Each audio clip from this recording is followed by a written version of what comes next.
going on, boys and girls? Welcome to another episode of Chicken Bone Alley, presented by SRI Performance, Stock Car Steel, and Draco Springs. And maybe tonight it's presented by Twisted Tea and Miller Lite up here. Why not? Might as well. Why not? Anyway, I'm David. I'm Sterling. What's up, y'all? We it's afternoon. It's time for a drink, ain't it? Yeah, I mean it's 5 o'clock somewhere. absolutely. It's beyond 5 o'clock here. Hey, gotta have one every now and then. It's been one of them weeks. Well, it helps ease the hectic day. You know, sometimes it does. You just aggravating day. You come home, that'll definitely get your mind off a couple things. So that's good. Oh yeah, it's all good. Well, cool, man. So how's the weekend been and all that? Yeah, mine was pretty good, man. It was my birthday. I always said last week. Last week was Sterling's birthday. Yeah, so Thursday was my birthday. So my kids, 5 and 2, they for my birthday they wanted to go to the beach. You mean your wife? The kids, but yeah, they wanted to go to the beach, to the arcade and stuff. Been wanting to go back because they love it. So that's okay. All right, so we're gonna go down there and ride go-karts and go to the arcade and all that, and go to a good fish house somewhere and get something good to eat. So that's what we did. We went down to Bass Pro to start with. Walked around there some, looked at everything I couldn't buy, and went back and rode some go-karts. Pretty cool little place down there. I can't remember the name of it. It's on the north end, pretty much. Well, it's kind of, I guess, in between, but pretty new place. But it's like it's really nice. They got it built up pretty good. They got 2 tracks. Same one that's kind of like built in Gatlinburg, Pigeon Forge. Yeah, it goes way up. The wooden track goes way up. Yeah, it's pretty good. They're all electric go-karts. Really? Yeah, they're all electric. They I knew the indoor stuff was electric, but I didn't realize they're doing electric outdoor now. Yeah, they are electric and pretty slow. But that's horrible. Yeah, no, it wasn't for me. But I mean, it was good. The second track we ran was quicker, but youngins didn't care. They had a good time, but they were so evenly matched. You could not. I mean, you couldn't catch nobody, and I don't. It sounded like a NASCAR race. It was pretty much the easy. I mean, it was tough. It was tough to pass, very. But we picked off a couple of them. Off the nose a little. Yeah, we picked off a couple of them and got up under a couple of them. But it's the way them things worked. I don't know why, but I don't know if anybody's ever run electric go-karts like normally indoor cars, like David said. But if you got the gas down and you touch the brake, it cuts the motor off for a split second. That sucks.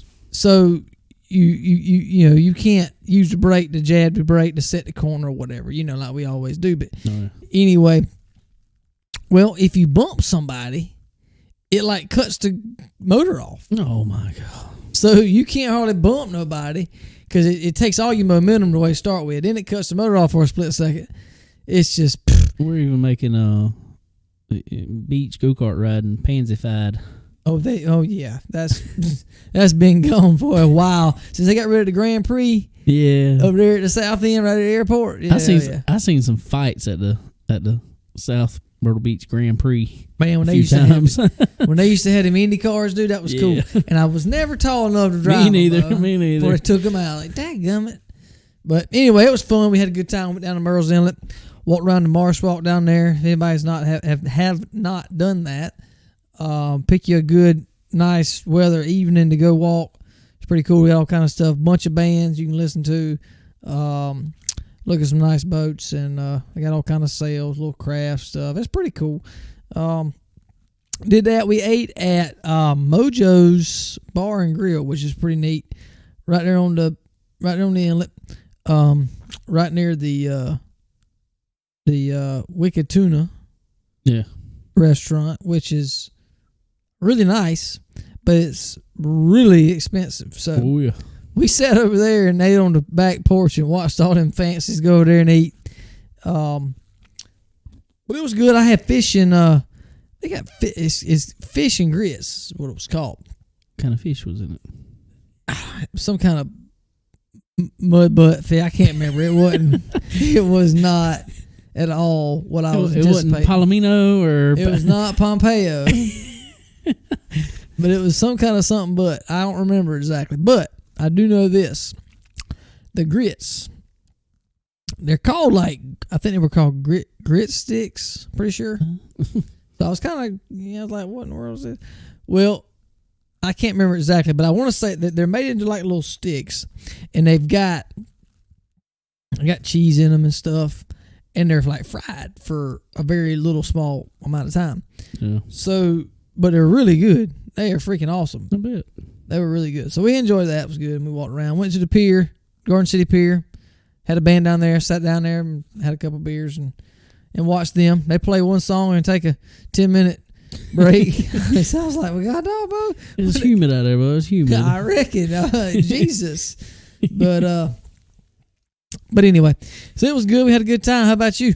Well, I decided I got up and cut grass Saturday morning, as That's I do. the thing to do on Saturday. Thing to do.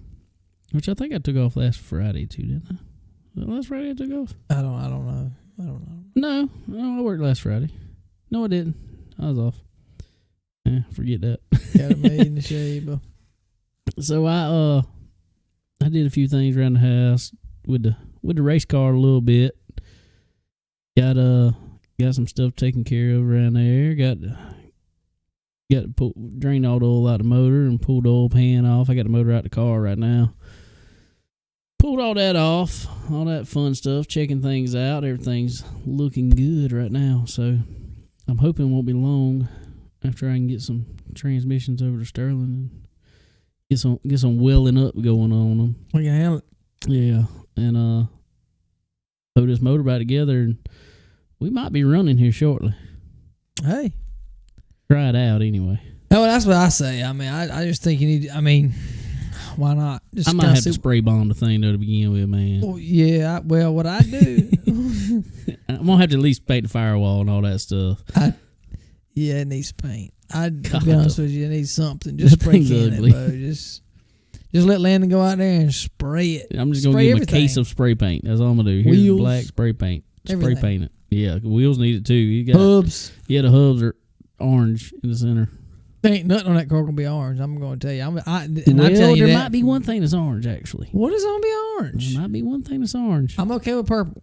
No, might be one thing that's orange. I don't mind Purple Springs, but I don't want orange. Yeah, I know. Well, I might go back with the original just because I liked it. It was kind of different. The Chevrolet orange painting the motor. Well, yeah, okay. That's the only thing gonna be orange. Well, it's not Clemson orange. No, it's gonna be Chevrolet orange. Chevrolet orange is okay. Blaze orange, I think is what they call it, wouldn't it? Something like that. That sounds, yeah. So do that. Well, then Saturday, I decided after I cut grass, that's what I do on Saturdays, apparently. Obviously. Which it drizzled rain on me all day, and I was kind of worried about it, but I decided I was going to ride over to Lake View. They had the big SRI Dirt Cup Challenge modified race over there. Sweet. They had a heck of a turnout from what I see. Yeah. They had some cars over there. And they had the fuel late models, which used to be the old I-95 late models. They kind of combined I-95 and fuel, kept the name fuel. And there was good turnout of them. They also had junior sprints. They had legend cars, and they had the what do they call it, mod lights, right? Which are just insane. You got to almost be insane to drive one of those things. I'd love to have one thing, but I'd love to have one. It'd be fun, but they're about like them little the mini late models. I mean, yeah, but stronger because late models got a 600 motor, and these things got a 1,000 motor in them. Right, it's insane. You gotta have a set on you to throw one of them things down in the corner. Yeah, it'd be so much fun, man. Oh, it'd be fun. I mean, woo, them things were rolling around there. How many did it have? I don't remember, but there had to be a good. There was probably almost 20. Really? legend cars. Okay. And then they had probably a good 15-ish of those mod lights. Wow. I mean, everything had a packed class. Right. The junior sprints was a little low. The junior sprints, we'll get into this a little bit later because we got some interviews from there. But how about those junior sprints? I saw those and I was like, I wonder what kind of motor. I bet they run like a little 13-horse motor on them or something like that, because they made it for 8, 9, 10, 11-year-olds, something like that, to start running out there. Basically, kind of like they started the mini cups on the asphalt. Well, they started these for dirt. And most of them, I don't know what kind of chassis they were, but they looked like older midget chassis, is what most of them looked like. There was one of them looked like a new midget chassis, actually. Because they were bigger than a quarter midget, right, chassis-wise. Well, I got to looking at motors. They're running the same motor we run on the go-karts out there. The Predator 6.5 horsepower motor, 212 motor on them. What? That's what they're running on, but they got a torque converter set up on them, like the two centrifugal, well, not belt style clutches, right?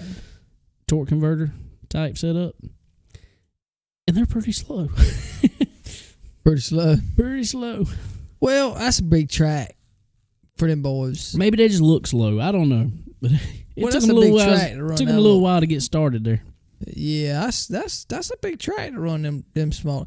I figured they'd run something a little bit different though, like you say, but that, I don't know. I mean, I've seen them boys run Millbridge, right? And I hadn't really paid attention to the motors they run or whatever, but you could run a Predator motor at Millbridge and be fine. I mean, that's a whole lot smaller than Lakeview. Yeah, exactly.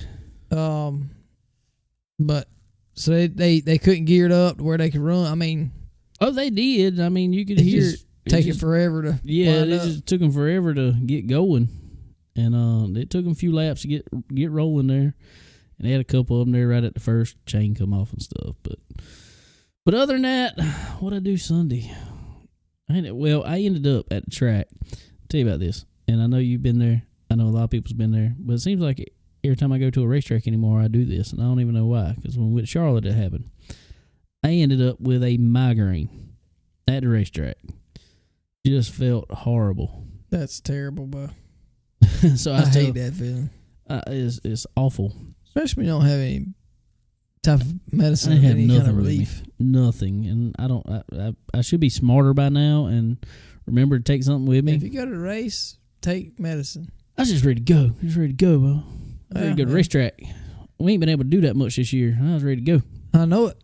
And man, I got there and it was about, I don't know, it was probably getting close to qualifying time, I guess, and it started coming.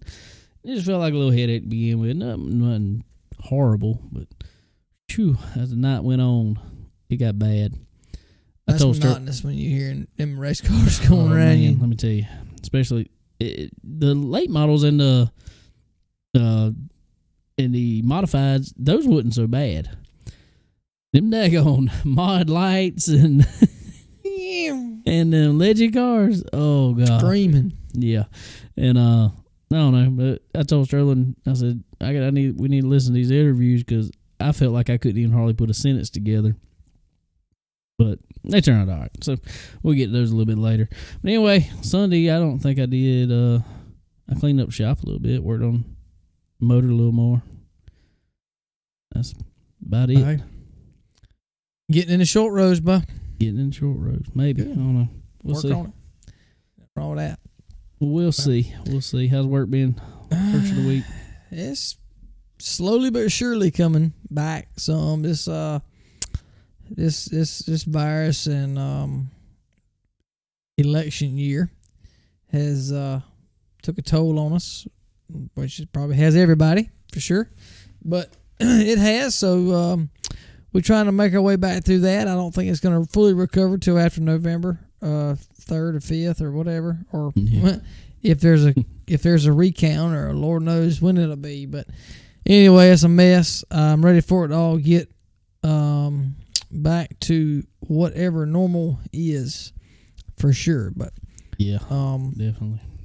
But it's been good. Everything's cool. There's a major hurricane coming. Well, there was another. There was one come into the Louisiana, Texas area down there in that in the Gulf. I think Monday. I hate it for them guys and gals. And there's a major hurricane coming. I think tonight, Wednesday night. So Thursday morning. By the time y'all hear this, it'll already be hit. So. And we were just looking at it before we started recording here, and looks like they're going to be Category 4 hitting land, making landfall. Category 4 and 150-something mile-an-hour winds, sustained, and 20-foot storm surge. That's terrible, man. I hate it so much for all those people down there. That's going to be terrible. So, anybody listening in that area, if anybody needs any help, if we can help in any way, please reach out to us. Let us know. It's going to be terrible. We've seen what hurricanes can do in our area. Hugo was really bad. We were young at that time, but Hugo was terrible. Storm surge was terrible. Storm surge. That's kind of what I think. Storm surge is kind of what does a lot of killing of people because 20-foot storms. I don't see how you could survive through that. No, I mean when it covers a 2-story house, right? It's horrible.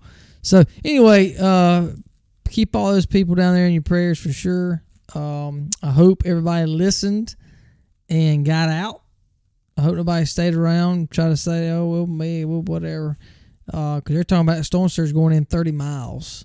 Right. Inland. That's terrible. So, anyway, keep your ears and eyes open for them, and if you can help somebody, help them. Definitely so. Well, I reckon beyond all that, there's been some racing, There's been some racing. There have been some rumors. There's been some testing. There's been all kind of stuff going on. There's some stuff going on. First thing we got to talk about our man, Bo. And I ain't gonna lie. If he ever goes back to the Cup, that's what I'm pulling for. I don't even care. I'm telling you. I'm pulling for him. Dude's insane, I'm Bo. pulling for him regardless. I don't care what. I'm pulling for him wherever he goes. It is insane what this fool can do. He goes, now I'm not exactly sure the name of the track. Red River something. Anyway, he goes, I think it's North Dakota, I think it was. Somewhere right up there. World of Outlaw race. Never been there. Never ran this track. Goes up there. Wins both nights. I'm telling you. Wins both nights. Thursday, I think it was Thursday and Friday or Friday and Saturday night.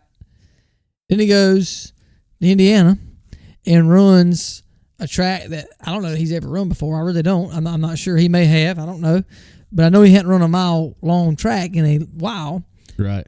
I know he hadn't run a USAC car in a while. He said 10 years, 13. Right. A long time. So he goes out there. I don't know. He ain't got much practice. Whatever. He goes out there, and I think there was, 28 cars? It was a bunch of cars. Yeah, there's a pile of them. Goes out there and sets pole by half a second. And I see qualifying time. I'm like, oh, my God. Are you kidding me, Bo?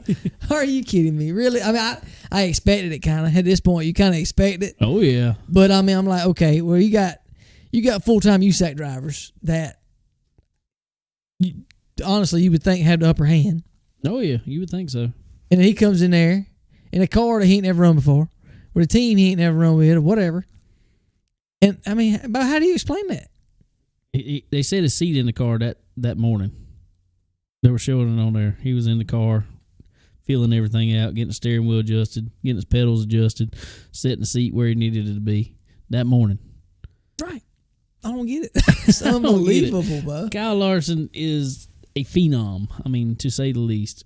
Especially, I mean, I ain't gonna say when it comes to dirt. I mean, not when it comes to asphalt and stuff, but when it comes to dirt, dude is a phenom, and I think he is on asphalt too. I think he's on asphalt too. We've talked about this before. And we've even talked about Derek.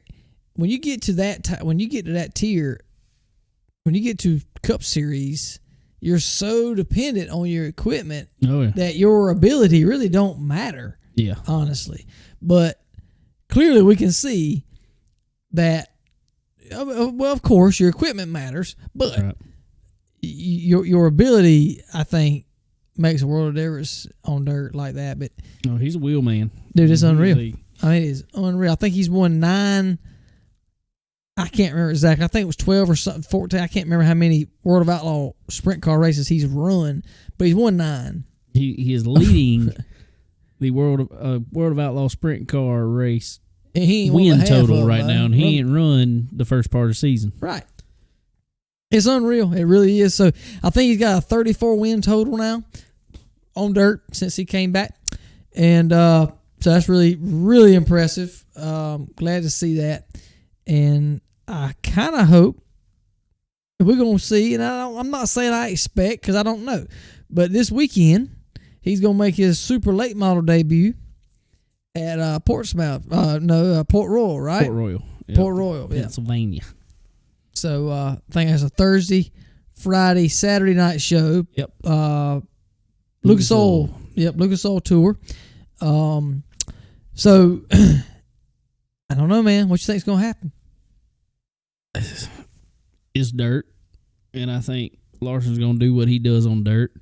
I think the learning curve is gonna be a little bit greater for him than it is going from, say, a sprint car to a USAC car. Yeah, but I still think it's dirt, and the dirt changes very similar, and he knows how to read the dirt. And there are huge differences from a sprint car to a super late model, but the gist of it is the same. Get around the corner as fast as you can and around the track as fast as you can. And he has a great ability of figuring out how to do that on dirt. I'm not saying he's going to go out there and win a race this weekend. I'm not saying that. But I think you'll see him make some mains. And I think he's probably going to be, I'm definitely saying inside top 10. Right. But I think he might squeeze out a top 5 in one of these races. Well, I hope so. And honestly, I really, it's bad to say. And he's getting pretty good equipment. Oh, he definitely is.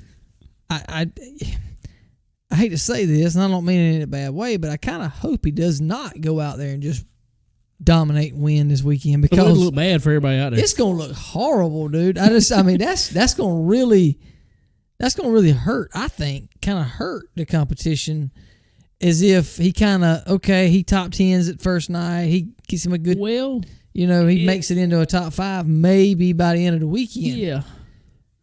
If he goes out there and does do something, I know you say it could hurt the competition, but at the same time, I think eventually it could help, because everybody's going to strive to get faster. If he can run that fast, I can run that fast. I don't think they can run that fast, but that's what. I don't know, dude. It's just I really think on that Lucas Oil Tour, the Tyler Erbs of it, and people like Tyler Erb, Turbo, he could learn a lot from Kyle Larson if Kyle Larson comes over there. And like I said, I'm not saying they're the same, but he can learn a lot because, like I said, Kyle knows how to read the dirt. He knows how to follow. That is his whole thing in a sprint car that you will watch in a race. Is groove might be moving from the bottom to the top throughout the race, and he'll follow that. Everybody else will follow that. All of a sudden, before anybody else does it, Kyle Larson might be back in the bottom, making gains back in the bottom of the track. Yeah, he does read track very well, and he understands the car, a sprint car. He understands it very well. We've seen that, and how he sets up, and kind of going back to the Hoosier 100, qualified on pole. Well, after qualifying, he decided, him and his crew decided that the tire they were running was too soft of a compound, they believed, because it was going to be a bottom one groove hard track. And he really felt that tire they were running was not going to hold up in 100 laps. So they changed tire, put a harder compound on, started in the rear. Yep. Started 23rd in that race. And it paid off. Definitely. So does that kind of bleed over into super late model? We don't know. We really don't. We hadn't seen that combination. I don't know how much. I'm sure the feel in a seat of a sprint car is 100% different than the feel in a seat of a super late model. I mean, it's totally different. I would agree with you, but I'm gonna tell you one thing. I watched a video of them test laps. He was running at Cherokee. He was rolling. I ain't lying. He was rolling. He ain't scared. Well, that was the thing is, you expect somebody gets in a late model for first. Now, yes, he understands it because he's been in sprint cars and he understands you sit in the corner and you get back into gas. But my first time, especially in a super late model, going that fast into a corner, I'm probably going to back off and let that thing sit real good before I get back in the corner. I'm like Ricky Bobby going right there to start with. Exactly. Slow down. Yeah, but no. But he set it in the corner, had that thing kicked out, and was back in it. Yeah. Which is the difference you got to learn, though, in a super late models because you got a lot more weight throwing on that right rear. Right. There's a lot more to the car than the sprint cars, I think. So I don't know. It's going to be interesting. We like we said before, we've watched Donnie Schatz transition over. He's got his own super late model. He runs when he can. He performs decent. Yeah. Nothing up front. Now, like we said before, is that because of he's just so talented in a sprint car and can't figure out a late model, or is it because his equipment? You really don't. I don't know. But Larson, like you said, he's gonna have jam up equipment. He's gonna have about the best he's gonna have. So really looking forward to this weekend. I'm gonna have to try to stay up with what he's doing. Oh yeah, definitely so. Looking forward to it. I think it's gonna help him out a little bit too. Now I know a super late model isn't near as heavy as a stock car, asphalt stock car, but it is heavier than a sprint car. So I really think that having experience in a heavier car it's is going to help him him to an extent. It can't hurt him. No. Still driving off the right rear. Yep. Just like he is in that sprint car, and he loves that. So we'll see what happens. We'll be pulling for him hard. Kind of not necessarily going into Cup Series, but wanted to say this while we're talking about Kyle Larson. Kind of the talks around, from what we're hearing, is Kyle Larson is going to go to the 48 car next year. So that's some big possible news. I'm going to name our source with this, which ain't no official source by no means, but if y'all probably heard it, if y'all listen to NASCAR podcast or racing podcast, Corey LaJoy on Sunday Money they were talking about silly season stuff. And he said on there, he said he didn't have a source, but there's a lot of talks go around on the NASCAR side. And he said he thinks Kyle Larson is going 2 to 48. So I will say pretty much everything that Corey LaJoy has said on there, rumor wise, that's pretty much come to because it's the talks in the NASCAR garage. Well, and so Corey's always been one to not really hold back. He's kind of the one to release all the stuff first, whether that's a good or bad thing. He got in trouble for it a few times. But yeah, so if Corey says that and believes it, that's telling you, man, that's a good possibility. And I don't see nobody better really to put in that car. I don't know. I know there's been talks of Hendrick going to a 3-car team. Yep. And I don't want to see him lose anybody. I know Chase Elliott ain't going nowhere. I know William Byron ain't going nowhere just because he can pull sponsorship or whatever. But I hope he don't lose Alex because Alex has worked his butt off to get there. Alex has got another year on his contract. And Ally is going to, from what I hear, is going to the 88. Going to them, right. Yeah. With Alex running it. So I hope they don't lose that. Alex is good, man. I think we've seen him run. Oh yeah, tremendously well. We talked about it. Road courses, California dominated. He can drive a car. Absolutely. He really He just got to get that stuff figured out, and it's going to be. I hope. I don't know if it is or not. Nobody knows, but I hope this next gen car, 2022 season, is going to be. I hope. A clean slate for everybody and give it a little more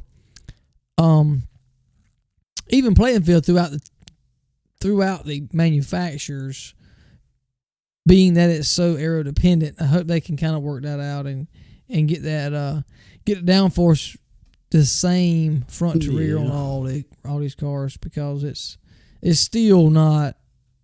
I mean, it. No, it was. But going back to Larson for a second, I'm not saying he feels good about it, by no means.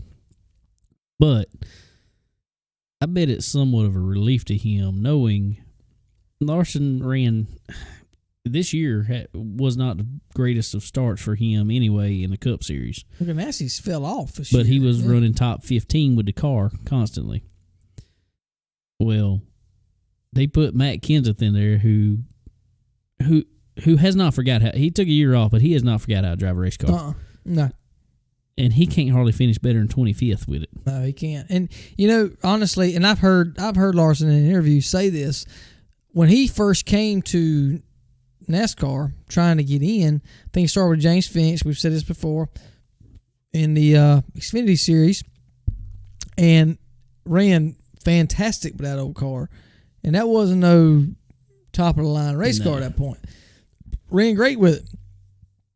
Well, and he even said in this interview that I listened to, and I don't know exactly word for word, but he said that, trying to get into Cup, everybody he talked with didn't want to talk to him unless he had money, unless he was bringing money, unless he was bringing sponsorship, unless he was this, unless he was that, unless he was that.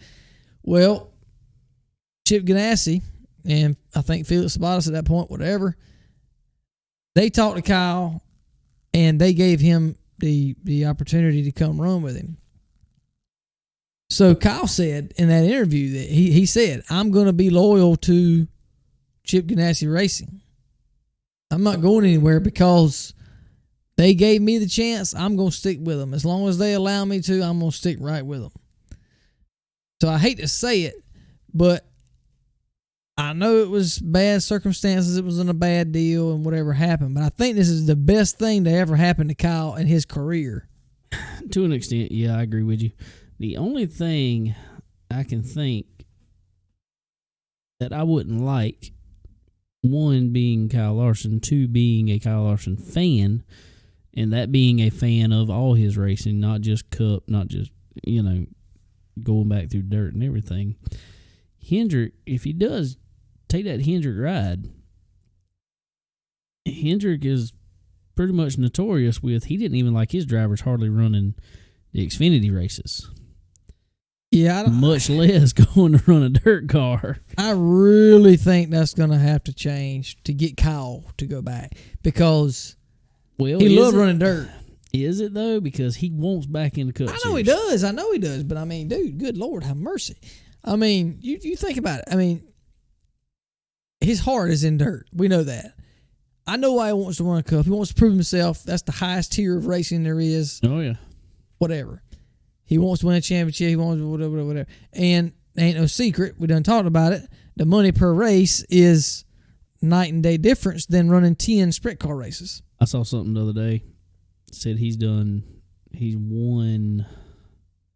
over $400,000 in sprint car, right? Dirt cars since he started back. That's 2 races. Yeah, exactly. And that's what I'm saying. I mean, in his Cup deals that he's probably signed, I don't know because they don't tell numbers no more. Right. I put it this way: Corey LaJoy kind of hinted around one time that he made like $15,000 a race. I would imagine Larson bringing the sponsors that he had probably made 4 times that much at least. Oh, yeah. He probably made $100,000 a race or something. Exactly. Who knows? I mean, well, you figure about it. Like Kyle Busch, $10 million a year. Yeah. 36 races a year. Hey, that's not hard to figure out. No. It's a lot of money. Fun. And Kyle Larson, I think he's going to come in that same kind of area. I think he might have to take a little cut to come back and begin. Well, with. he will. I mean, and then it's going to be performance based from then on out. Once he gets back in, he's good to go. Right. Gets back in, gets to running. Right. Everything kind of goes away. 2020 goes away. Thank the Lord. I ain't kidding. We're getting in the short rows. It's getting towards the latter half, which means Christmas is coming. Don't forget that. I can't wait, but we're about to start playing Christmas music. I listened to Christmas music today, actually. I didn't mean to, but it came on some playlist I had playing on the radio. I mean, on the computer, and I was like, "Hey, there's some Christmas music. I normally go day after Halloween. That's when I start. No, I start like right after Labor Day, typically myself. I love Christmas music, but anyway. But I think it's gonna take all this getting over with. I'm not gonna say anybody's gonna forget what he done. But I think he has. What did he? I mean, I know. Whatever. Anyway. Yeah, that's for another day. We done talked about that. But regardless, I think it's going to take him a year at least being back in it. You know, minding his P's and Q's. Because that's what everybody's going to expect out of him for whatever reason. And then after that, then all of a sudden, especially if he starts performing real good, you're going to see big money rolling Kyle Larson's way. Yeah, well, I hope it works out for him, whatever he wants to do. But he's the hottest driver right now, period. Anywhere, whatever. He should be. You know how ESPN gives the ESPYs for driver of the year and all this stuff? He should be it. He should be it. If you base it off driver stats of the year, he should be driver of the year this year. Real what he won't be, but he should be. Of course not, because whatever. But he's the hottest driver there is, and if I'm in his shoes, okay, I'm in his shoes. I want to come back. I want to do whatever I got to do to come back to the Cup Series. I ought to have some type of dadgum leg to stand on. Oh, yeah. I just won 34 races this year. Well, not even that. I mean, if you go into why he got suspended, all right, he has done everything above and beyond what NASCAR has asked him to do. And he's supported all these different groups and done all this, that, and the other. On merit alone, you know, by NASCAR standards, he should be allowed back in. And I think he will be. I think it's just going to be one of them things that they're going to announce after the year. They want him out for the entire year. They want him out for the season. That's all it is. Well, what? But that's going to hurt him sponsor-wise. It is. Well, unless they know something we don't. What we don't know, and it's quite possible that everything's lined up. Everything's lined up. They're just waiting for this year, like you say, to get over with. There's a whole Black Lives Matter thing. There's a lot of stuff associated with what he said going on right now. So let's get that going, and then okay, boom, everything's boom. Here it is. It's all ready to go. And who knows? I don't know. But what I'm getting at is, if I'm going in and Hendrick wants to sign me, Hendrick's gonna give me a chance. Thank you. I really appreciate it. I know I screwed up. I'm a horrible person. Whatever. Blah blah blah. But I love dirt racing, and I'm going dirt race. I agree with you. That's what I say. That's what I say, because I'm the hottest driver there is. I can go find me a team somewhere, because somebody's going to sponsor me, dude. I 100% agree with you. I 100% agree with you. But I don't know. I just man. But at his stage in life, he's still young. He's still a young man. I get it. Still young. If Mr. Rick Hendrick comes up to him and says, "Look, all right, I give you $8 million to drive this year, but you can't run dirt cars." That's like going to jail, dude.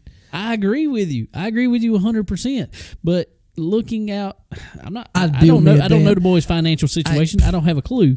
But I'm just saying, I know mine right now. And if Mr. Hendrick come up to me and said, "Well, of course, I mean, daggum, I'd walk to work there." But I just, great day, but that's just, that. I know it would suck, and I think he would hate it, and I think he would hate it, and I think that was the reason he liked being at Ganassi, because they allowed it. That's why I think, honestly, his best fit, and there's no room for it, I know it, but his best fits with Tony, because he could outrun Tony's cars and sprint cars too, whatever. It would just be a perfect fit for them. I 100% agree with you, but I got one more theory that I want to throw out there, and I don't know that it's going to work, and this has not been said anywhere. I'm just throwing it out there, what I could see. This brings in another rumor that come up today. Well, I kind of said it the other day to you, and it got a little more confirmed and has a little more legs under it now. And this would be a sudden change of events. All right. Word is Denny Hamlin and Michael Jordan buying into Richard Petty Motorsports. Along with Bubba Wallace. Well, not exactly. Huh? Not exactly. Bubba Wallace was offered a portion to stay, but he already owned a part of it also. Bubba has been offered to ride at Chip Ganassi in the 42 car.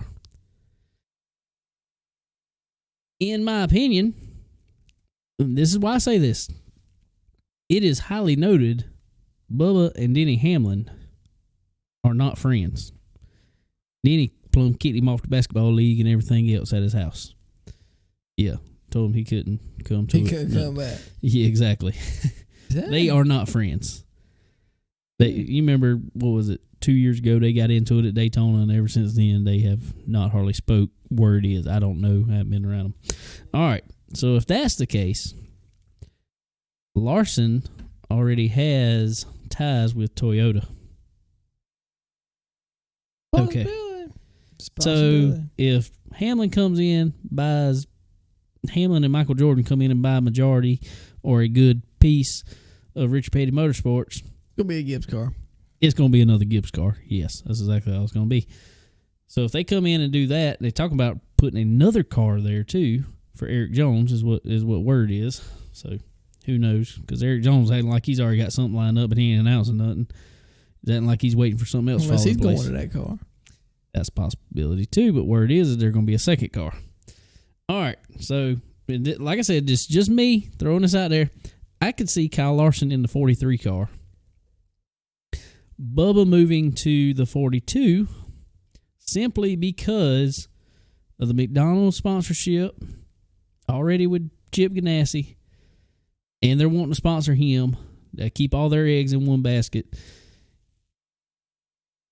I feel like there's more sponsorship dollars to be had there because the Columbia sponsorship he got, that's more of a personal sponsorship he got. He got it on the car for a couple races, but that's a personal sponsor he got.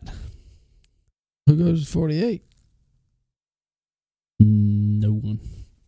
I don't know. I don't know either. I don't know if I can follow you on that one. I hope maybe so. not. Maybe not. And like I said, this is just me throwing that out there. I just hope, and it ain't going to happen, but I hope he goes to Stewart Haas Racing. He can drive a sprint car whenever he wants. Is there anywhere for him to go, though? I agree with you, and I thought to begin with, the damn bacon man out there. He ain't going to the do bacon nothing. man ain't going to. Little Piggy ain't going nowhere because he got too much money behind him. Well, let him go to the 48 or whatever. I mean, good Lord. I mean, that'd be the only place he'd go because he ain't going back to the 43. I think he kind of burnt them bridges. Yeah, I think that bacon's burnt there over there. It's pretty Yeah, burnt up. That's some burnt up bacon over that way.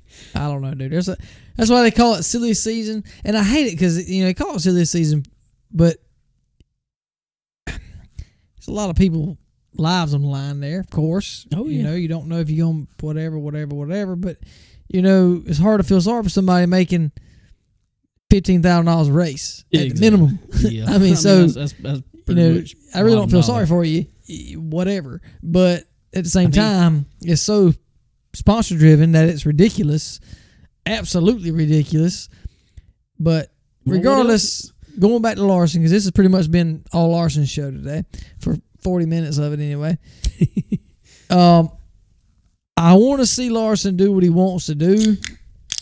If he wants to come back to a daggum cup car, come back to a cup car and perform well. We already see his talent. We know what his talent is. I hope he gets a good car and a good opportunity to show that. I also hope that his hands aren't tied where he cannot do what he really, my opinion, what he really loves to do. And what he really loves to do is drive a sprint car or drive dirt. I wish dirt in general, whether it be sprint super late models, whatever. I don't care. I just wish they could figure out the to an extent. Now, I ain't saying go all overboard, but figure out the NASCAR business model where these people can make 100% livings off of racing those cars. Well, I think they can make a living. I mean, no, they don't have a $40 million house and a damn plane. Well, yeah, I agree with that. But they run a lot more races a year. Yes, they can. I mean, yeah, okay. They don't make the money as much as Cup, but the thing I don't like about Cup is their model is so money driven, so sponsor driven that I agree. I think it's gonna. Honestly, I think it has pretty much petered itself out or getting close to, because people ain't gonna continue to pay that. People just, I mean, you go to a dirt race nowadays, and this before this COVID mess, late models, sprint cars, World of Outlaws coming to Lancaster. Yep. In 2 weeks. I agree. Or next weekend. Don't cost us $20 to get in. It's going to be packed as crap. You ain't going to be able to fit nobody in there. I don't care about COVID. It ain't going to matter because they going to be there. They going to be like crazy packed in there. Well, I agree. But I want you to tell me something. One little thing in this, in the money-wise, as far as it goes in dirt racing. This goes for sprint cars. This goes for super late models, whatever. The majority, now don't get me wrong, there's a few races, just like Larson just had, that was a $50,000 to win race. But most of these big, and these are the big races, pay $10,000 to $15,000 to win. Right. And after fifth place, you might get $1,500. Yeah. All right. How? And if anybody knows, please message me and tell me how, because I'm not downgrading anybody in this, because I honestly just want to know. I want to know how they do it. How, with races that only pay that much to win, how do you afford these $1 million haulers that they're hauling these cars in?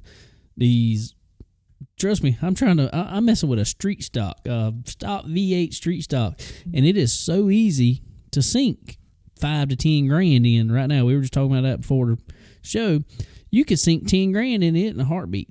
All right, well, they're building cars that the motor in them costs $40,000, and they'll have 3 and 4 of them in the trailer as backups. Yeah, how does the logistics and financials of that work? It's just so money driven everywhere, honestly. I mean, sponsorship, I think, in dirt is helping them, is driving them. And I agree with you, and it's got to be. So if it's driving them that much, why not work on getting more of these races nationally televised, getting a TV deal just like NASCAR, and putting more money in it? If they can get a TV deal to have live races, then there's your money. Exactly. And we all know that. And I personally feel the viewership is going to be unreal. Anybody that has gone to a dirt race in the past 5 years can tell you that it's going to be unreal. If you can sit in your recliner and watch a live dirt race, sprint car, late model, whatever, you can watch a live dirt race. I'm not going to say the whole deal. I'm not going to say qualifying everything. No, but show the B main and show highlights from qualifying, show the B main, and show the A's. Exactly. Or show the A. Show the B mains. It could be a 2-hour, 3-hour show. Exactly. Live on a Friday night, Saturday night, whatever. And you're going to have viewership. I really do. I wish Mav would step up and have more of those, because they've had some. I mean, they've had Lucas Oil live events, but make it a weekly deal. I mean, I agree. Look at what they did at the first of all this COVID mess when they decided, all right, we're going to pretty much show iRacing on TV. They showed they showed the dirt stuff on there because Larson was running it. He was the biggest one running it. We actually ended up getting hooked up with Corey Gordon because we never really, even though he was right there from North Carolina, we never really heard of Corey Gordon until he went out there and won a couple of those races on TV. we end up running some races with him on our race, and we sponsored him on there. And he went out there and tore them up, some of them. So that's what I'm saying is you're getting so much exposure for these people that the sponsors are going to come along too, and more money's going to come along. I don't know. I mean, money's a crazy thing. Sponsorship's a crazy thing. What it costs for a TV deal, who knows? Who knows what that costs? I don't have a clue.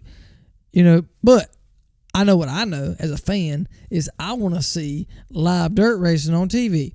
We've said it before. We watched Flow Racing. The Who's the 100 was live on Flow Racing. Yep. And we can watch that. And that's great. I'm not knocking them at all. But, okay, if you want to watch Lucas Oil and you want to watch World of Outlaw and you want to watch the summer tours, you want to watch this, you want to watch that, there's about 7 different streaming services that you got to pay. You're going to end up spending $1,000 a year to watch all these races. Well, yeah, easy. So, as far as Lucas Oil goes, especially because they already hooked up with MAV TV because he owns MAV TV, yeah. Put them on live. Put Lucas Oil Tour live. They're making too much money on Lucas Oil TV. And when you go, well, I agree with that, but, whatever. But get rid of that or whatever. I don't care. But anyway, you go MAV TV live, your tour is going to have double the car count for sure because they're going to have, we done talked with Derek, we already know what sponsors want. They want to be on TV. They want to be seen. Yep. They want to be on TV. So if World of Outlaws are not live on TV, you think somebody is going to sponsor a car that's going to run nothing but World of Outlaws? And that's my exact point is these sponsors, don't get me wrong, you probably got some that's putting in decent money. We've talked with some people about sponsoring some cars and found out what it costs to get on certain places on the car, and some super late models and stuff like that. You looking just running big tour series, you're looking $10,000-$15,000 a year to get your sponsor on that. Okay, and that's great because it gives a smaller business a chance to be on something, but they're not going to be on TV. So you put them on, put World Outlaws on TV, you turning $10,000-$15,000 sponsors into $40,000 and $50,000 sponsors. Yeah, everything's going to step up at that point. It's going to step up, and it's going to be better for dirt racing, in my opinion, to an extent. Now, it can be overly money driven. Yeah, right. You got to draw that line, and if you can use the TV deal and use the extra sponsorship money and all that to have bigger purses. Yep. And draw that line, then okay. But don't take it to the point of sanctions and you got to buy a charter and you got to do all this crap because the entry fee is $20,000 to get in a race. That's ridiculous. I don't want to get to that point. No, I don't either. And on that note, I heard something this week, and I think this was on Store Bumper Clear, maybe. I don't know what it is or what's going on, but I know this new schedule is about to come out in the NASCAR world, and for some reason, I think something's going on between Tony Stewart and NASCAR again. Eldora, I know this is kind of petty, but Eldora as a track has unfollowed all the NASCAR pages on Twitter. You know why, right? It sounds like Eldora's not getting a truck race back. What it sounds like. What's the whole SRX series? Who's the owner of Eldora? Exactly, that's what I'm saying. Tony Who's the Stewart. owner of SRX series? Exactly. I think there's about to be. They're greedy. They are greedy people. But I'm telling you, somebody's awful greedy. NASCAR is. They don't want nothing taken away from them. And I guarantee you, in a year's time, they'll come back out with this IROC series of some sort, some capacity that's owned by NASCAR. And they're going to try to take over the it. SRX. Yeah, they're going to try it. But I think there's a... Same thing Kelly Auburn on them tried to do that tour that time. And NASCAR shut them right on down. Yep. They pushed the IROC series out bigger and shut it down. And the ARCA series, that's when the K&N series come around, and it was named the Busch East, Busch West, all that stuff. All that got bigger at that point. Right. Shut it all down. So I agree with you. I mean, I just apparently there's a good little pissing contest going on there right now. That's awesome. I love it. And I love it too but what I do hate about it is what it sounds like is you're going to get pretty much all companion races with trucks and what they'll do Xfinity and Cup. What they'll do is they'll go to Humpy Wheeler or whoever, not Humpy, but Marcus Smith, and they'll run that truck race at Charlotte. Oh yeah. I mean, they won't get rid of it, I'm sure. No, they're going to run that one on They'll dirt. prove it just for a fact. They'll say, okay, we got our own truck. We got our own track. Yeah, exactly. And people can say what they want. No, that track's not owned by NASCAR, but that track's owned by NASCAR. Exactly. I mean, you can't own... They can run it at... Las Vegas? I was fixing to say Charlotte, Las Vegas, Texas. Yeah.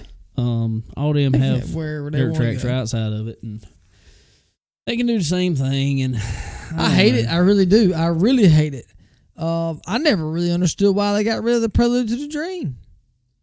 Well, I think that was an awesome race, man. I agree with you, but I think that whole reason was because they were coming up with the truck race there, and what I think they thought was they were going to get more Cup drivers in that truck race. They thought wrong. They definitely thought wrong, and so. I don't know. It's a mess. It is a real silly season this year. This whole year has been silly. It's 2020. Ready for it to be over.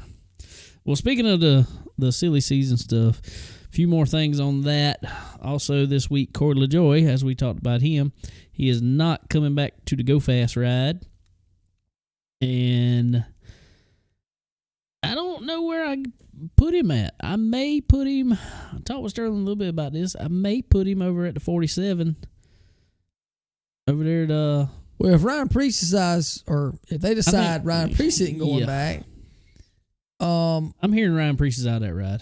Where does Ryan Preece go? I think he's going to go to Squire. Spire, not Squire. Spire. You got Spire two, or either... Cars. What's his name? Justin Marks. Yeah, Justin Marks' team. Yeah. The one he's starting up.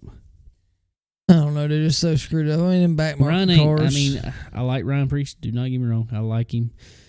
He was an awesome modified driver. But in my opinion, and when he ran Gibbs stuff, yeah, he drove good. He was awesome. That's what I got to say. It's all freaking equipment. But once you ever cut those ties with Gibbs, Hendrick, or well, I don't even know who Stewart Haas right now, I guess. Penske. If you don't have ties with them right now, you ain't nothing. You're nothing. I mean, that's what's terrible. I'm not saying we don't have good talent in NASCAR. There's piles of good talent, but you don't know it. Corey LaJoie might be a 7-time champion, and he don't have the money, and he don't have the sponsorship, so he'll never know. That's what's terrible about their model, in my opinion. I agree. You don't have the money. I don't care how good of a talent you got. It don't matter. It does not matter. Eric Almirola is a prime example of that. He's got the money. He ain't got the talent. Yeah, he can run pretty decent at a mile and a half. But that's he should be running freaking wide right open. There with Kevin Harvick. They got the same cars. From what I understand is they don't even specify cars for drivers over there. It's just like, all right, we got this big old pile of cars. Y'all pick which one you want. It's prime example, dude. Yeah. It's money. It's money-driven sport, and I hate it. I really do. I love seeing talent perform, not money perform. I don't like that. I agree with you, but unfortunately it's like that in everything. It is. I mean, the difference, like a stick and ball sports. Yeah. Stick and ball sports, yes, you get paid for your performance, whatever, and that's way entirely too much, my opinion. But now some also of that it is in racing. Some of this, and I'm gonna crap on stick and ball sports a little bit right here. Some of that's money driven too, because I've known people that was really good high school, college players, but their parents weren't huge backers of the school, so they didn't get playing time. That happens too. Yeah, it does. It really does. It's just, I hate it. I hate it for talent. I hate it for these boys and girls that have, and especially this year. My cousin was going to play his senior year baseball. He's very talented. Noah Matthews, very talented baseball player, and couldn't play his senior year this year. How do you live with? I mean, senior year in college baseball. How do you? That's terrible, man. High school, right? He's in college. Yeah, college. Okay. He's that old already. Yeah, I'm old. But he has talent other ways. He's going to be a nurse. And I don't blame him by no means. I don't fault him for his ability and his smarts or whatever to go into that, and that's great. But what could he have done in this year playing his senior year in baseball? Same thing with. It's sucking for everybody. It's terrible. We couldn't even start our fantasy. I mean, I guess we could, but we'd be way messed up this year. We couldn't even start our fantasy college football thing this year. Terrible situation. It was horrible. We had a good league last year. Let's go out there and burn up a car lot or something. I don't want to burn up a car lot. I mean, if they'll just give me one, I'll tell them I won't burn it. Exactly. Yeah, a peaceful protest. These people's negotiation skills are horrible. Burn up a car lot. I think that just makes so much sense, doesn't it? Yes. That's for another day. But anyway, I just say their negotiation skills are horrible because I'm like, hey, I could burn up your car lot, but just give me one and I'll go. Their parents' spanking skills were horrible. That's true too. That's probably got a lot to do with it. But anyway, that's like I say, we're nobody get an ass toe up. Exactly. Oh well, boy, we have rambled and rambled and rambled tonight, but what we cannot forget here is our wonderful presenting sponsor, SRI Performance. Yes, sir. They like we tell y'all all the time, they got a little bit of everything. I have been combing over their website. I've got me a whole little cart already built up. Yeah, but you got a cart. Well, I got a cart. The problem is I need a card to go along with it. You got a card, bro? Just swipe it, bro. Just swipe it. Just go with it. Swipe it. I'm trying to get up everything I need, and then I'm starting to delete the stuff that I don't absolutely need, and there's a lot of numbers. What I do with my fishing cart on Amazon? There's a lot of numbers on there. Oh man, it adds up fast. But I'm gonna tell you what. First of all, with SRI, once you get that card up, make sure you get in. When you go to check out, put in a little promo code CBONE10. Gotta have it. Gotta have that. You get 10% off. Save a lot of money because that cart adds up fast when you buy a lot of stuff. Well, think about that. You got $1,000 worth of stuff, which is pretty easy to get on a race car, like we just said. You get $1,000 worth of stuff.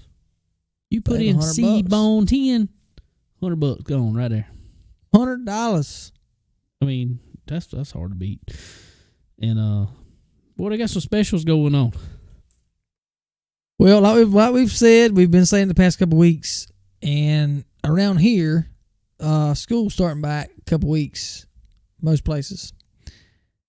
Don't forget, all you guys going into welding class, career center. If you in high school, you go into career center. You go into technical college. You want to get into welding, whatever. Don't forget SRI. There's a lot of local welding stores around Florence even, whatever. But you can go in there and order stuff, and it's whatever, and they're going to say the highest price stuff. They're going to make more. And you might get the right size. Who knows? Who knows? Go to SRI. They got packages ready for you. You just select the package. Now they have, and we've talked about it, they got the same package they've had before. Same deal. You get TIG welding gloves. I think it's the MIG welding gloves, whatever. The flame resistant welding jacket. You get to pick which one you want. Auto dart and lens, welding helmet, pliers, all that, man. I'm telling y'all, it's not a bad deal. I deal in welding supplies every day. I'm telling you, $130. Can't beat it. Cannot beat it. But now they got a little bit different. Well, it depends on how deep you want to dive into it. Well, yeah, exactly. How much are you interested in welding? Because now they got a couple different tiers. They got the original package, whatever. They got the tier 2. Tier 2 comes with the auto dart and helmet. You get to choose which one you want. There's 2 different ones. The MIG welding gloves, and you got Irwin Tool MIG pliers. They're good pliers, man. I think they got like the carbide tip or whatever. They're good stuff. $190. Cannot beat it. And they got a couple different tiers there. They got a stick welding tier. So if you was in stick welding class, like a lot of places, Career Center, when I took first year Career Center, it was nothing but stick welding. Right. So if you wanna get in stick welding, got your chipping hammers, got your wire brush, your big thick MIG welding gloves, which you need them if you stick welding. Got the leather arm jacket. And auto dart and shield. When I first started, I didn't have an auto dart and shield, but I'm gonna tell you what. When you're trying to strike an arc with a stick welder, did your neck get tired? without a auto dart and a shield, you will burn your eyes because you keep your shield up to try to find out. Okay, I'm gonna strike, and as soon as you strike an arc, you put your shield down. You will burn your eyes after a 3-4 hour day. I'm going to tell you, big time. And I'm gonna tell you what, on that tier 2 and tier 3. That tier 2, like you said, $190 for good stuff. Them gloves, it's good old Tillman gloves, bro. That's all we use, Tillman. That's it. That's some good stuff. Tier 3, $240, and man, you after you buy that, you really don't need nothing. You really don't. You don't. You need some boots. You need your work boots and to grab your torch there and go at it. You ready to roll? Good stuff. Definitely good stuff. Go check them out, guys. I love seeing all these young boys and girls want to take welding and learn welding, and it can help you in a lot of different ways. And there's a lot of different industry that is hiring right now for welding. So definitely go take it. Go get it up. Pick which one you want. Right. And also remember, all you fab shops and everything else, if you want to get that, if you got some young guys starting there, make sure you get them hooked up with students, apprentice with their apprenticeship there. Hook them up with a good setup like that. That'd be good. Also, for you shops and stuff like that, they still got that special offer going on when you order all your gases, welding gases and everything from SRI. You get 6 months free. That's with a 1-year lease on your bottles. Yeah, that's awesome. I love that too. I mean, that's something also people, as far as the shop goes, a 1-year lease is awesome because a lot of places require a 3-year lease and a 5-year lease. Exactly. And you might end up, okay, well, I'm not happy, or I don't need this gas. I don't need this. I can buy them, whatever. And you're stuck with it. So having a 1-year lease is awesome. It really is. People don't realize that. Just like a uniform company. I'm just using it for example. We in a contract with a uniform company, and they're not holding up their end of the contract. We can't get out of it. Nope. So with SRI, a 1-year lease agreement with a bottle with bottles, you can't beat that. Especially getting that much free, man. Lord have mercy. No, I mean, you get 6 months free, and then if you realize after that year, and you only paid 6 months for it, but you realize, hey, I don't need this gas as much as maybe I need this other gas, whatever. There's so many out there. But A lot of options. a lot of options. But in 6 months of paying for it, you can switch up. Hey, I'm gonna need to swap this out for this. And then you're set, because pretty much after a year, you're gonna know what you need. It's an awesome deal, guys. Go definitely check them out. Don't forget Stock Car Steel and Aluminum. Get all you want from there. Structural, fab, whatever you doing, building race cars, repairing race cars, building deer stands, building grills, doing fab work like I do, heavy fab, whatever you go out, contact Stock Car Steel and Aluminum. You can get all you need. That's right. Also, Draco Springs, I might be hitting them up soon myself. Like I said, it's the only purple thing you have on a race car. Gotta have springs. Yeah, because the whole car is purple right now, but I'm sorry, but I can't have the whole car purple. I gotta paint that thing. So, Draco Springs, check them out on SRI's website. They got all your PDF downloads, and they constantly getting in more and more springs for all your needs on everything. I saw Stuart Friesen won him another race, I want to say last night, maybe not for Draco Springs under that thing, baby. Absolutely. Draco Springs. So give them look them up at www.sriperformance.com and also stockcarsteel.com, and give them a call. Look up their number. It's what's that area code, Sterling? 704 maybe? 704? Is it 708? 704-662-6982. Give them a call. Get all your stuff. Remember, they're your one-stop shop. Absolutely. For all things racing. Don't forget, let them know we sent you. C-Bone 10. C-Bone 10. Sabone 10. Absolutely I right. asked them the other day before I made my cart just to make sure. I said, hey, our promo code still is active, right? Oh, yeah, definitely so. Good. I'm going to need it. I'm going to need it. Yeah, exactly. Well, all right. Well, this has pretty much been a Kyle Larson show, so I think we figured out the name of this show. Mr. Young Money. Young Money. But, you know, there's a little bit left to talk about.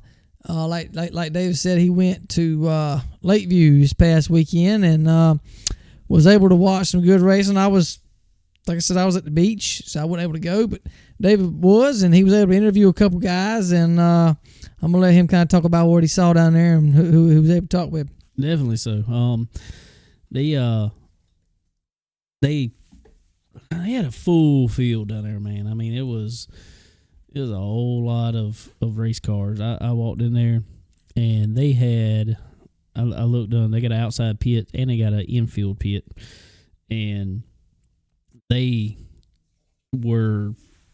it was completely full on the outside pit. I mean, I looked out there, and they had the tech set up for the SRI Dirt Cup Challenge, had it set up out there. They also had the I-95, well, it was I-95, now it's the Fuel Late Model Series. They had them all set up out there for their tech stuff, and I watched them roll through tech, got a few pictures there rolling through tech, and posted up some on our Twitter, I know.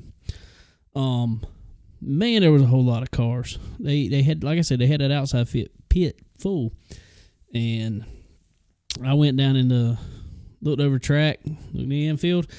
Infield is packed full also. I mean, it was jam packed. Well, they get rolling around there. All of a sudden I look, and the stands are just filling up. And they went from, half full when I got there to it looked like there wasn't hardly nowhere to sit out there. That's awesome. Everybody was wearing their masks, weren't they? Yeah. There was a few.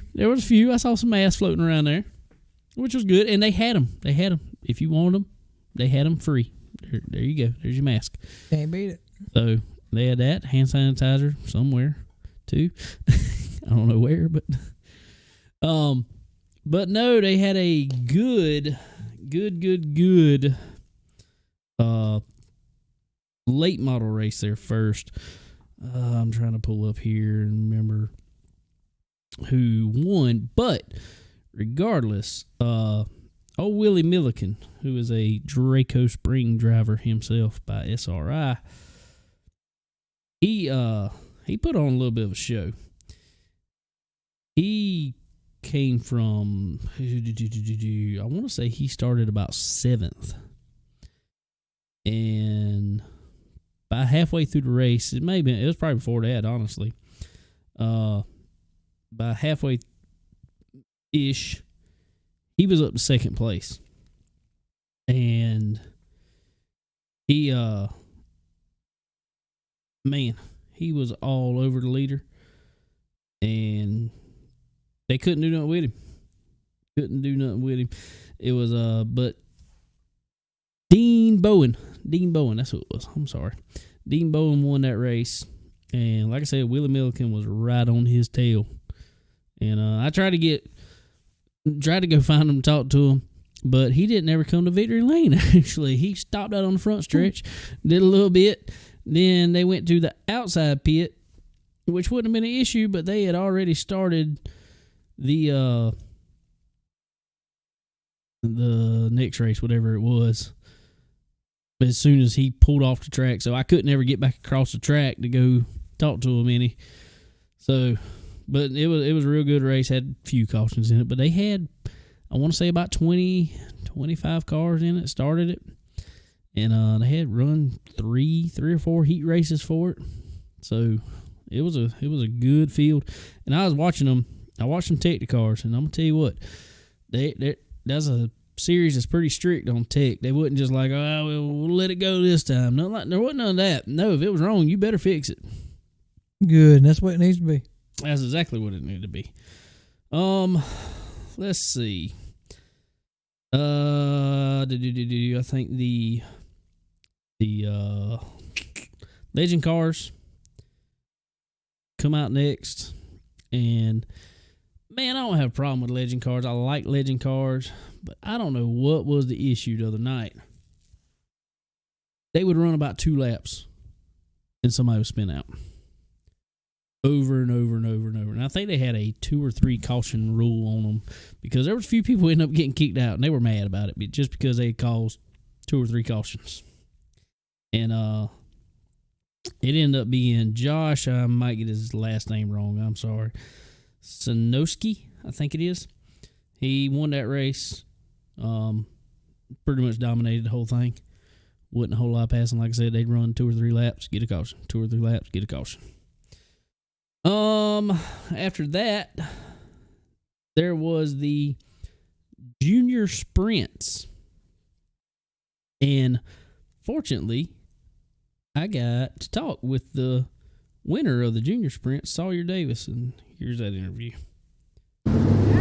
All right, I am here with the winner of the junior sprint division, number 9, Sawyer Davis. Sawyer, that was a good race you had out there, buddy.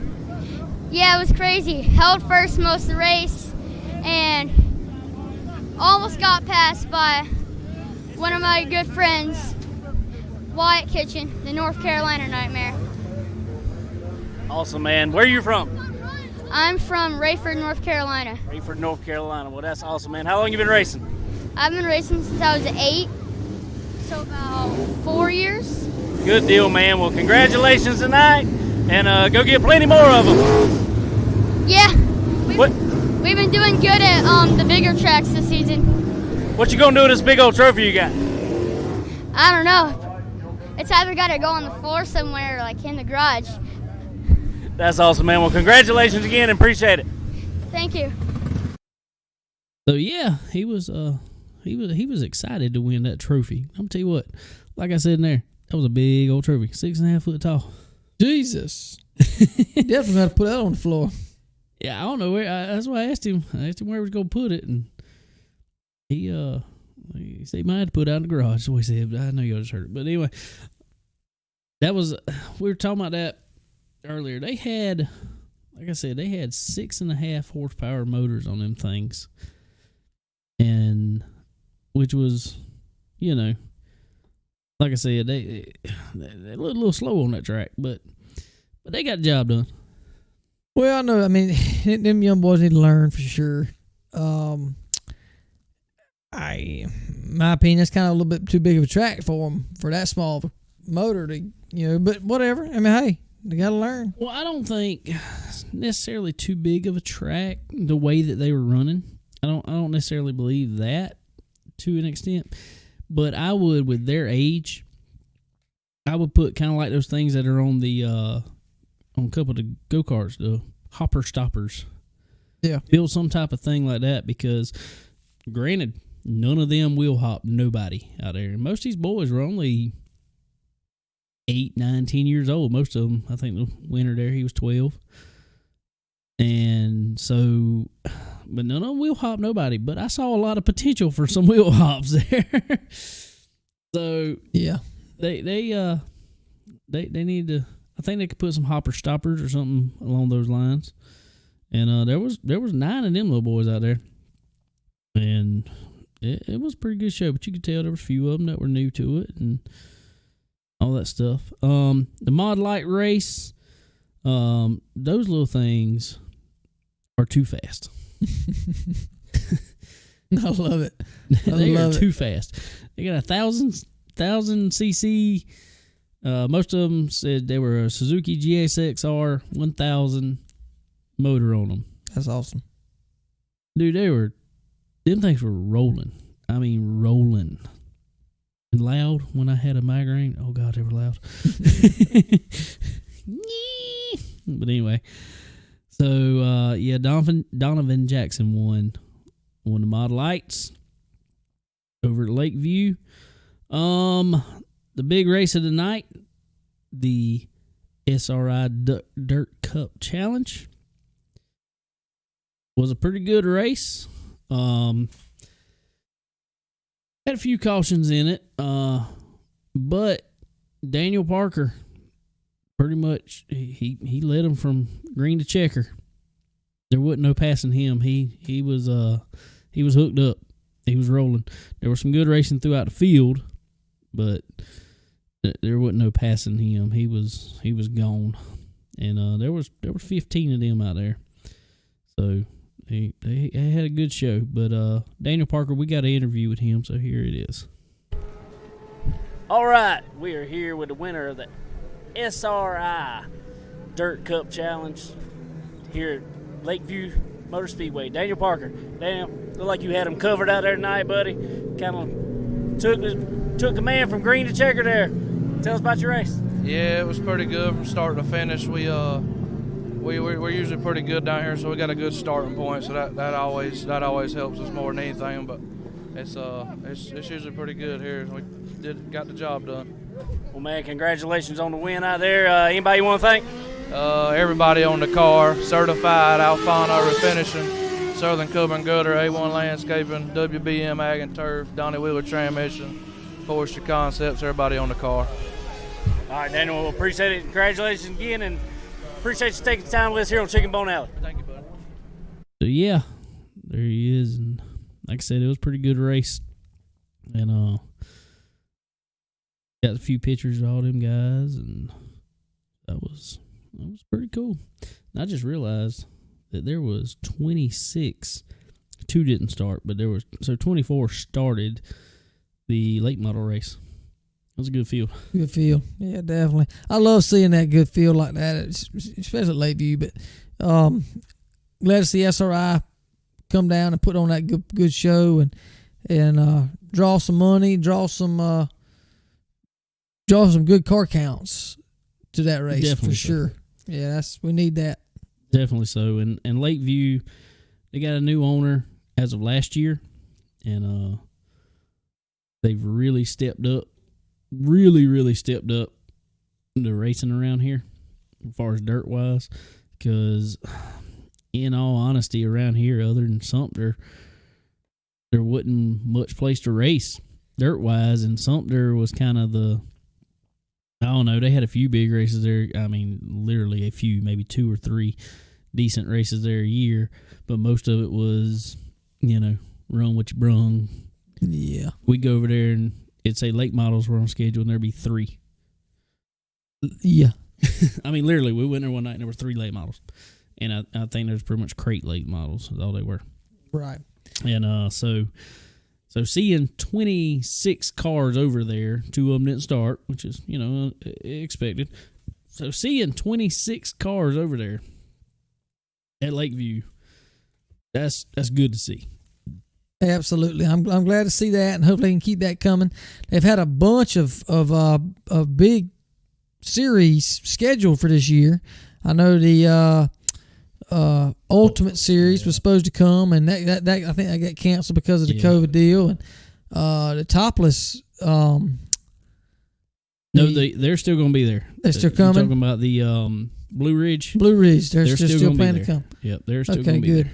Good. I think they might have postponed it or something. Yeah, they moved some stuff around, but they're still coming back there. Okay, good. Well, everybody be on the lookout for Lakeview. Look them up. Check out their social media pages, whatever. Look up the schedules. Get over there and get there early, from what it sounds like. You better get there early. Get there early so you can find a parking spot and definitely find somewhere to sit. But I'm going to tell you, racing, hot laps, I think, were supposed to start at 5 o'clock the other day. I got there at about 3:15, 3:30, maybe somewhere right there. About the entire stands, pretty much the entire stands, the top 3 rows were already taken up when I got there. Wow. I mean, people were in the stands ready to watch some racing. They love it. They got there and got their seat.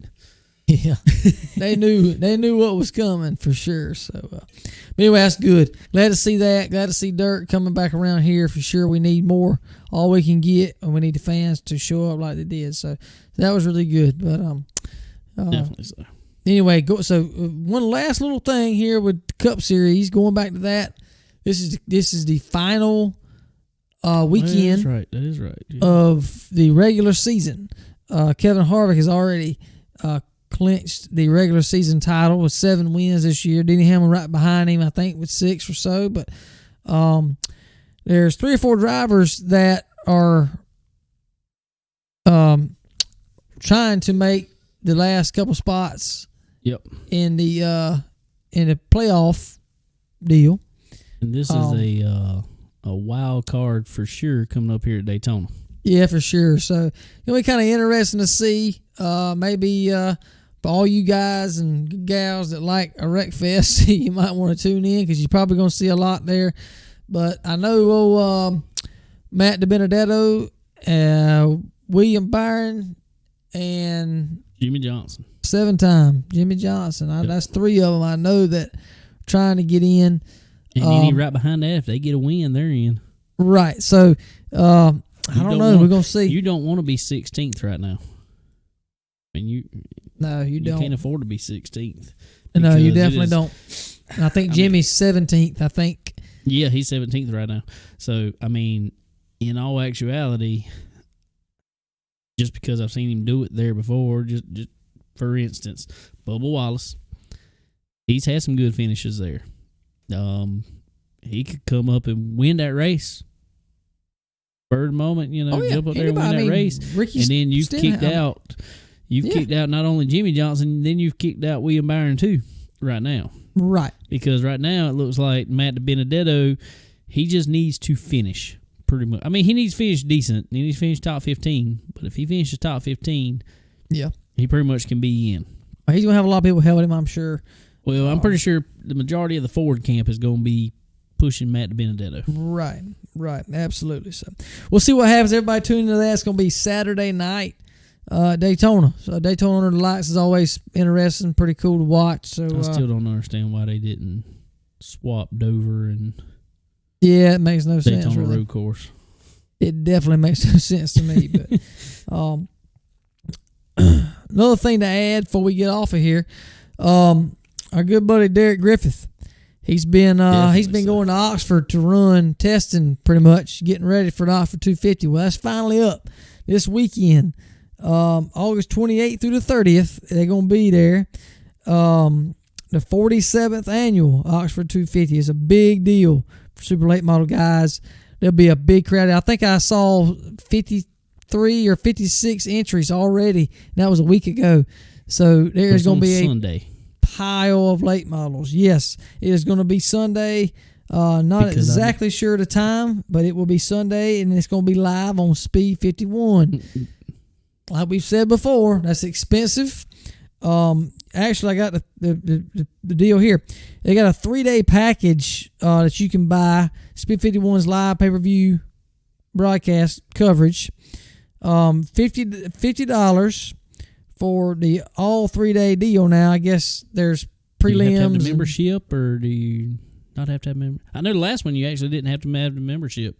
I don't think for these races you have to have a membership. I don't think. But I think the membership's like $7 a month, somewhere along in there. And then on top of that, you got to buy these races. But I'm not sure. So check into that if you want to watch this offer for $250. If you want to do if you want to just watch the offer for $250, it's $40 for Sunday only. Well, then you might as well buy the whole weekend. So you might as well get the whole deal and check it out. But anyway, definitely check him out. Derek's been running well there. I think he finished second. Week before last, he finished third. Yep. This past weekend, finished second. So what's that leave? He gonna win it this week. That's exactly what I told him the other day. I said, well, if you got a third, you got a second. All we waiting on now is a first. Exactly. So definitely pull him on, check him out. They're gonna have their stuff together. They working on the car tonight, I'm sure, getting everything ready, buttoned up to head on over to Oshers. So yeah, I talked to him the other day and I asked him pretty much. I said, hey man, you want to come on this week or you want to wait till next week after you get that win? Hey, we all for that. He said, let's do it next week. I got a lot to do this week. I said, yeah, I figured you did. Yeah, that's awesome, man. So he's gonna come on after he gets that win. He's gonna do it. Well, I think he ran second last year in the 250. Right. He's gonna be strong. We're gonna put him on hard. I'd love to see him win it. That's a huge super late model race for them boys. That's a big deal. That's a real big deal. So, yeah, I actually, and I haven't even told him yet. I sent him quite a few decals in the mail. Maybe he'll stick a Chicken Bone Alley decal on the car. Yeah, well, absolutely. He might put it on there somewhere for us. And, it'd be nice to see that in Victory Lane for so sure. That pretty much tells all y'all out there, if you've listened this far, if y'all want a decal, we got some Chicken Bone Alley decals, 5x5 decals. Shoot us a message on any of our social medias or send us an email to what is our email? chickenbonealleypodcast@gmail.com. And we'll let you know how we can hook you up. Absolutely. With some decals. And on another note, as we talked about last week, Myrtle Beach Speedway is closed down. As far as we know, pending an absolute miracle for good. They've already been in there pulling out buildings and everything else. Looks like it's gone. Right. But in saying that, Florence Motor Speedway is coming on strong. They are. They're doing a lot of work over there, man. I've seen a lot of stuff going on. So they're getting ready for their big opening event coming up here next week, I think. Labor Day weekend, September 5th, they will be there with the first race and 100-lap late model race. It's shaping up to be something pretty good because I hear a lot of those guys that been racing Myrtle Beach going to come down to Florence. Yeah, I really believe they will and get that car count up. And tell you what's going to be hard for us to choose, man. We got a World of Outlaw race in Lancaster, and we got the inaugural event after they've reopened, whatever, right here in our backyard. So that's going to be tough for us to choose. Well, I ain't going to lie to you. Unless weather plays a factor coming that weekend, we don't get much World Outlaw stuff around anywhere close to here. So it's going to be hard for me not to choose the World Outlaws for one weekend because I can go over to Florence every weekend pretty much. Right. Exactly. So hopefully the weather will work in our favor. We hopefully can head up to Lancaster. I'd like to see that for sure. Definitely so. So anyway, what else we got? I think that's it, man. We done rattled on for a while here. Well, I guess that's what they listen to us for, I guess. I reckon. And we sure appreciate y'all listening. So, but anyway, guys, well, as we always say, we appreciate all our partners on this show. SRI Performance, Stock Car Steel and Aluminum, Draco Springs. Also, as we always tell you, check out the Checkered Racing app. Checkered Race Hub is an awesome social media app for racing. You won't be disappointed if you want to find out anything about racing. Check them out. Also, Ford Bite. They've been putting on some decent name drivers coming up. They moving up big. I saw Brooke Storer. She's got she's a Ford Bite driver now. I wonder if I can become a Ford Bite driver in a I'm pretty sure you could, as long as you got Ford Bite. I'll wear a t-shirt out there. Maybe that'll give me some Ford Bite off the corners. I don't know. Yeah, you need all you can get. Every driver, every racer wants it. That's right. That's what they say. Well, anyway, guys, we appreciate y'all listening. Go support your local track as much as you can. I know times are still a little crazy. They're easing up a little bit on us. Numbers going down. But so when you can, go support your local track, whatever you can do to help. And I think that's it. I think I'm going to see y'all next week. Later.